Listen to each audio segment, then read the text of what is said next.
सुप्रभात श्रोता बंधु। आज प्रसंग शिशु परी विश्वास करंतु। आमेन।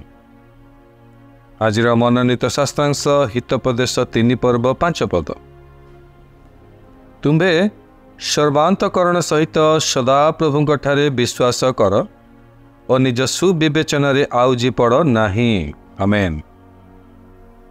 मोर प्रिय श्रोता बंधु, विश्वास करिबा और विश्वस्त हेबा समान विषय नुहे।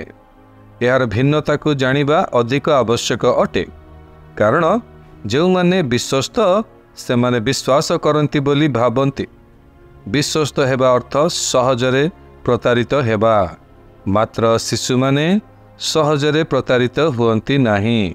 से माने साधारण भावरे विश्वास करंती, से माने आपनक चरित्र को विश्वास करंती।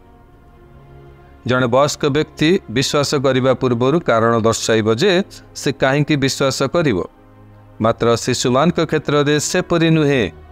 जदि आपण निज बालकनी रे छिड़ा होई जड़े शिशु को धरिबे एवं सही शिशु जहा को विश्वास करे ताहांकु कहिबे तले छिड़ा होई शिशु को धरिबा पाई, सेही शिशुटी अति सहजरे तळकु डेई पड़िबो, कारण जहा को से विश्वास करे से ताहाकु धरिबा निमंते तले छिड़ा होई अछंती। से व्यक्ति जनक ताकु धरिबा निमंते सामर्थ्य कि नुहे ताहा से शिशुटी जानी थाई न पारे, मात्र से ताहाकु विश्वास करे जे से ताहाकु तले पकाइबे नहीं। मोर प्रिय श्रोता बंधु, सही प्रकार विश्वास मते एवं आपनकु ईश्वर ठारे रखिबाकु पड़िबो। आमेन।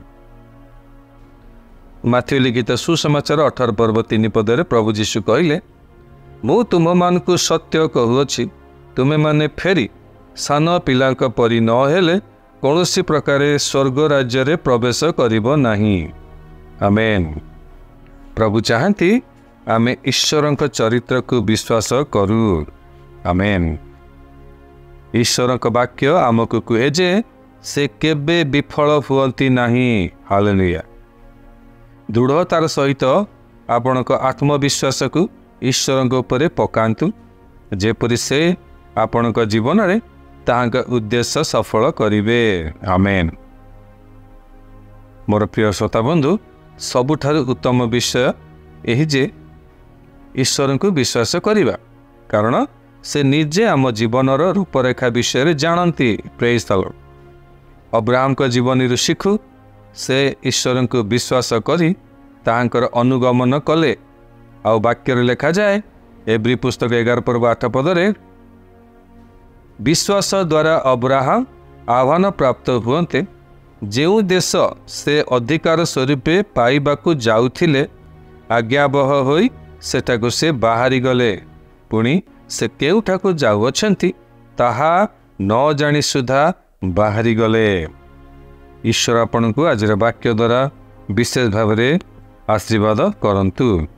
आसंतु प्रार्थनार समय मध्य को जीवा, प्रार्थना करिबा। मो पछे पछे आपण एही प्रार्थना करंतु। प्रिय पिता, मु आपनकु सबु अवस्था रे संपूर्ण रूपे विश्वास करी जीवन काटुअछि। ओ आपणक उपदेश को कार्यकारी करी आपणक पवित्र वाक्य रे भरोसा करी मु मो जीवनर योजना भविष्यतर आकांक्षा और इच्छा को आपणक निकटरे समर्पण करुअछि।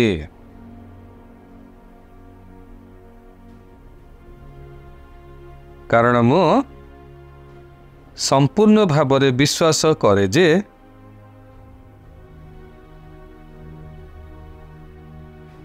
आपण मो विषय रे अधिक आग्रही और मोर सफलता पाई अधिक उत्साही अटंती। जीशुଙ୍କ नामରେ आमेन। अतिरिक्त अध्ययन निमंते आपण पाठ करंतु गीत संहिता 18 पर्व 30 पद एवं हितोपदेश 3 पर्व 6 पद। ईश्वर आपण को आज दिन में विशेष भाव में आशीर्वाद करने सहित आज वाक्य शिशु परी विश्वास करने निमंते प्रभु आपण को साहाय्य उपकार एवं अनुग्रह प्रदान करंतु। आमेन।